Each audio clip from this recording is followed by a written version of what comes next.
Hello and welcome back, everyone. Happy Wednesday.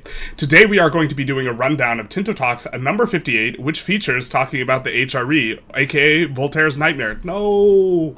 But also, more importantly, Johan is missing. We can see that this is done by Pavia, not Johan, and so something tragic has happened to Johan. Never mind the fact that he warned us that he wasn't going to be here last week. We're going to forget about all that and instead speculate wildly about the whereabouts of Johan and who kidnapped him. But he's not going to be present. Instead, we're going to be getting the Happy Wednesday from Pavia. Hello and welcome. Hello. To another Happy Tinto Talk, the Happy Wednesday. Happy is not capitalized, that's not right. Where we talk about our entirely secret,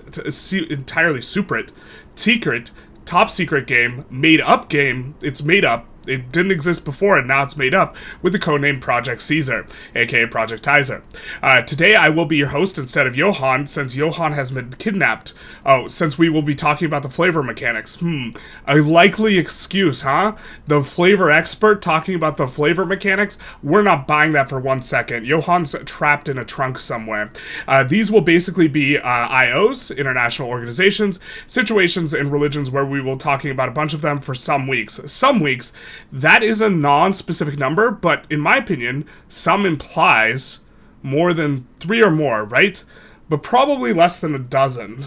Some weeks. He chose the most ambiguous word because they're trying not to spoil something, aren't they? Some weeks. What can we glean? How many weeks, what week range do you guys think some is? In my mind, some weeks is somewhere between 3 and 11. Although from time to time, Johan will come back to present other stuff, non-flavor stuff, other stuff, what kind of stuff. So, we have here kind of the reveal of, or not really reveal, because we're already aware, that most of the mechanics that they wanted to talk about are now well and talked about, and most of the stuff that they want feedback on is already fed back on. And so we're just trying to, glean as many hints some weeks. I think that's as vague as you can possibly get, right? A number of weeks that is equal to a number. Okay, let's continue on. We're not going to be able to glean any more from some weeks. So let's start without further ado with the Holy Roman Empire, the most convoluted organization invented by mankind, aka Voltaire's Nightmare, the only imperial policy, or polity, that exists in Western Europe for most of the game's period.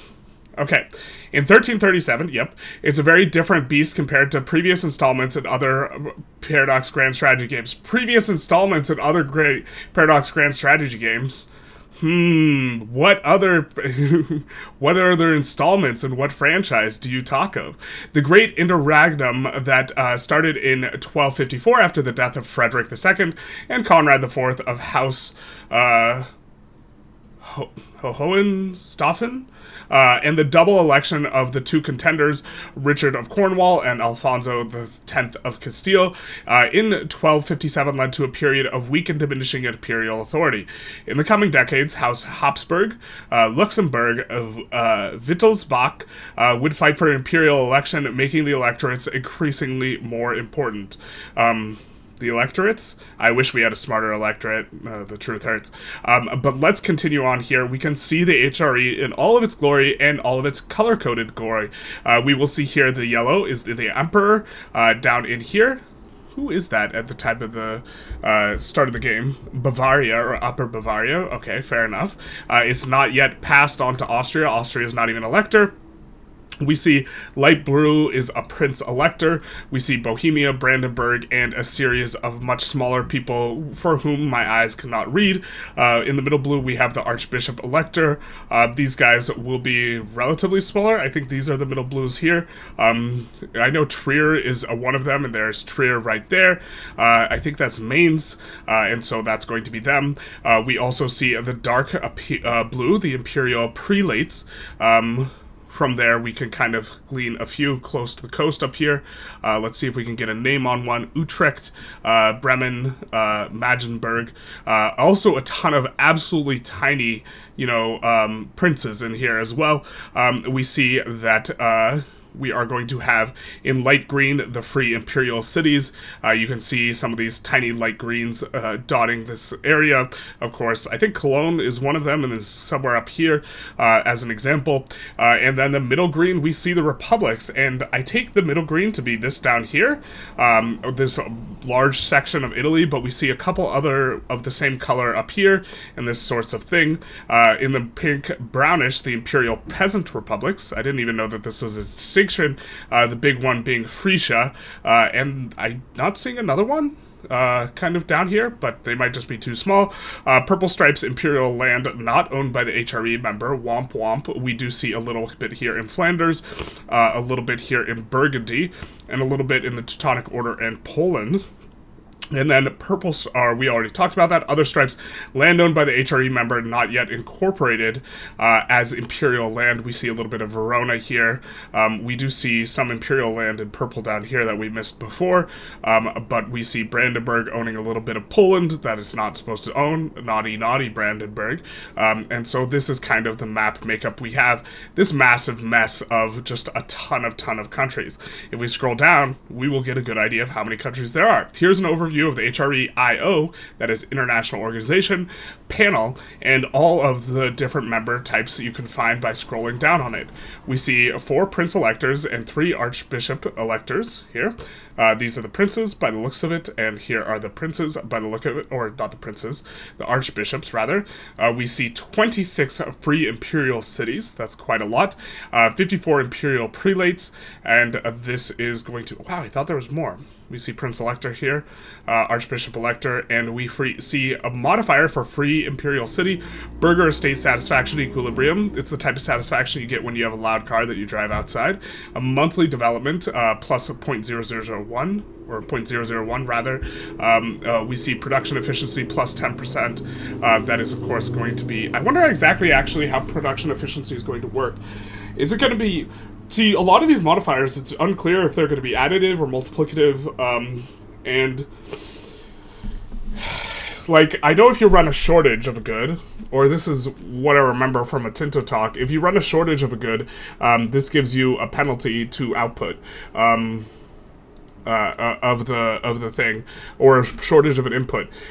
Does production efficiency stack with this additively? If it does, this can really offset quite easily shortages, which I don't think it should. It should probably stack multiplicatively.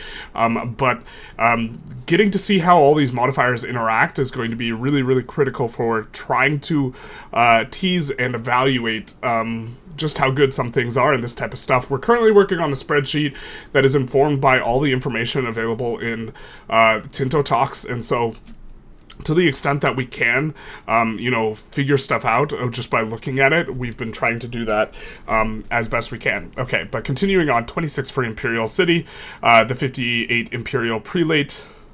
Is that really? I thought there was more than 58. And here's the subpanel that shows all the HRE members. There we go. There we go. 329 members. Chat, why is there so many members? Shout out to that elephant, though. Yeah, I don't know. I mean, like, look, they are all in on representing stuff as historically as possible and trying to be as accurate as possible here. You know, and this is to some extent probably a little bit of a sacrifice in terms of gameplay to have all these ones that you can play, but for the sake of historical accuracy, we see like 5 different variations of bull. That is, we see that bull, that bull, that bull, that bull. You can almost do like some sort of matching game. How many different eagles are there? Eagle, eagle, eagle, eagle, eagle.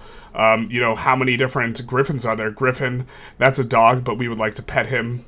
Is that a bear? The point is there are a lot of flags, there are a lot of members. Okay, let's continue on.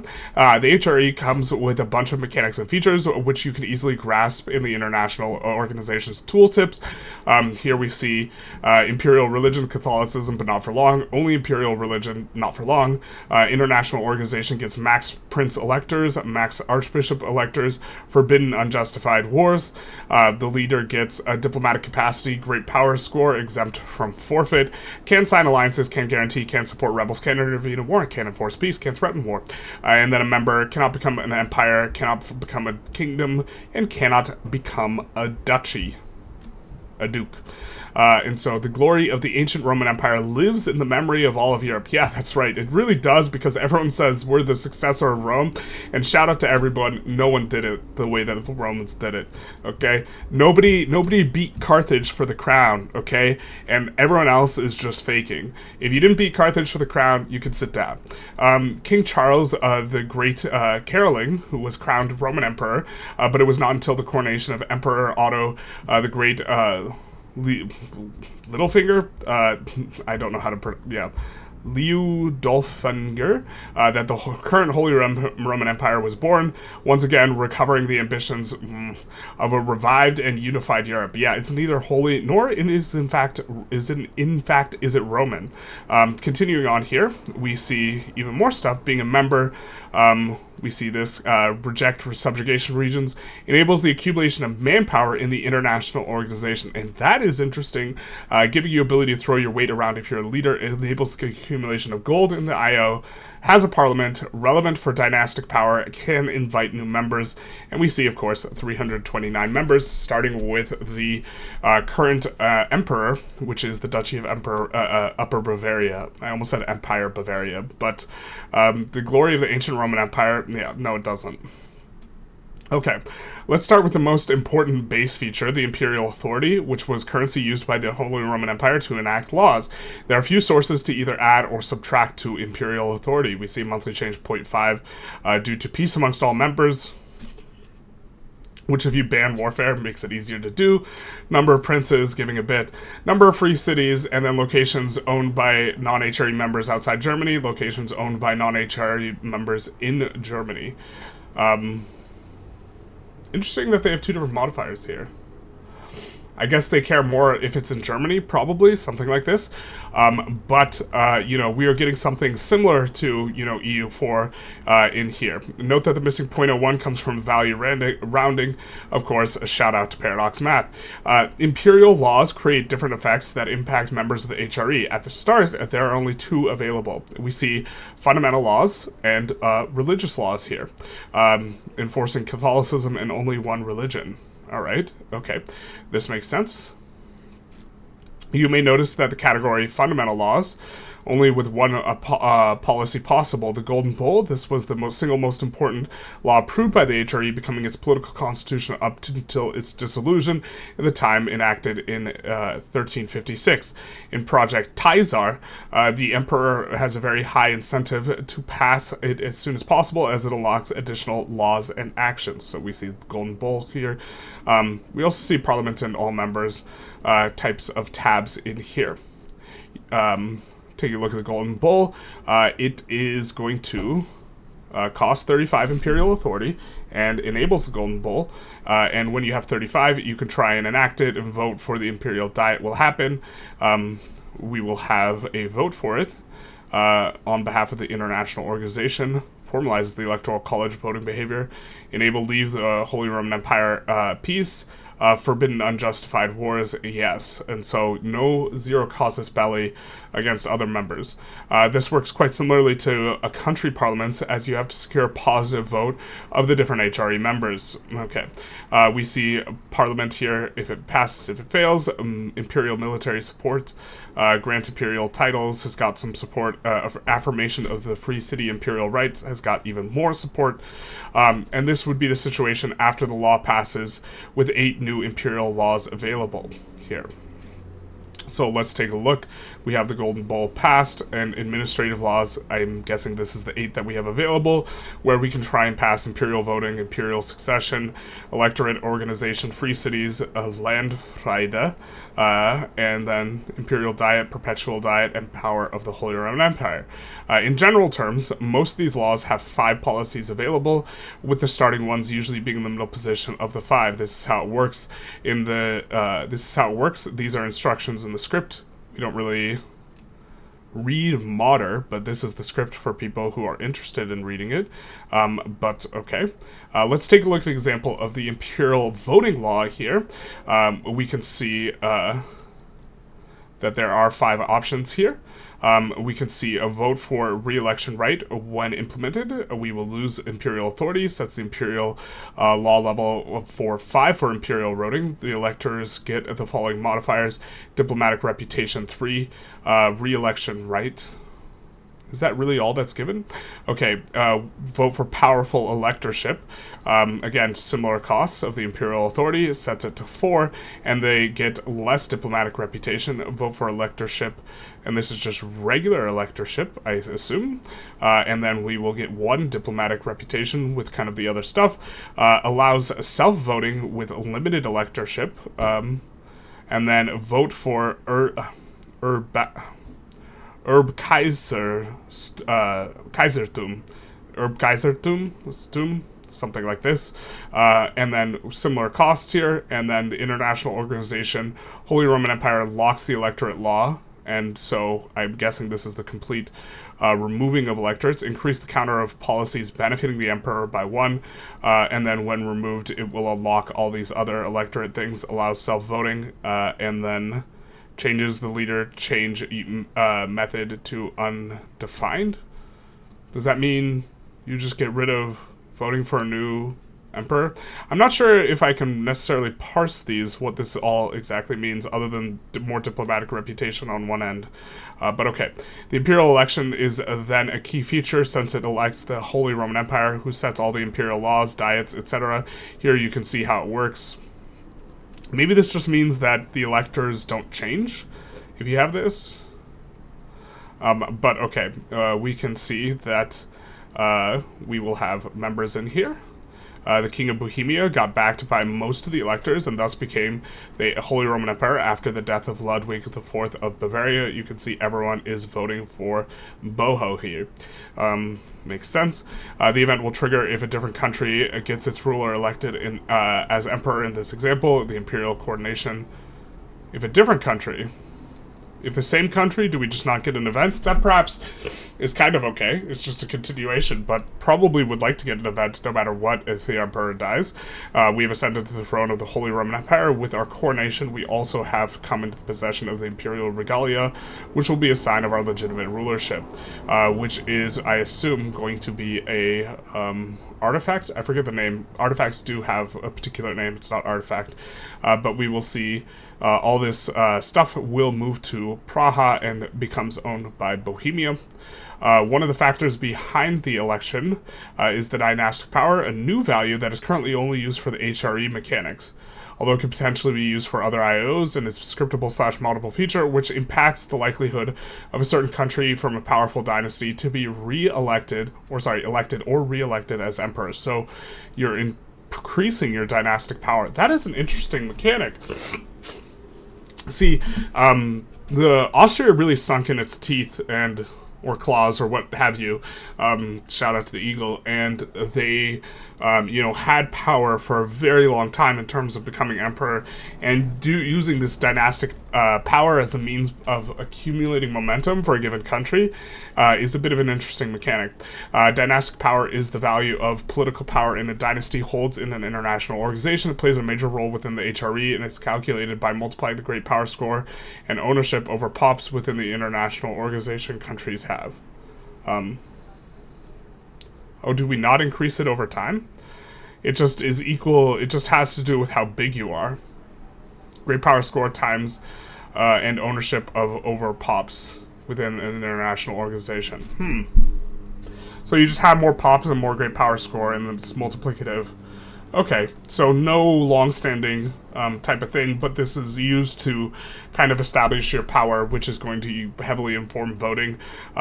This certainly makes some sense and makes it hard to, as a weak country with a low, great power score, be able to implement. Also, it establishes momentum to whoever's the HRE leader because you get a lot of great power score from being the emperor. So this perhaps makes some sense.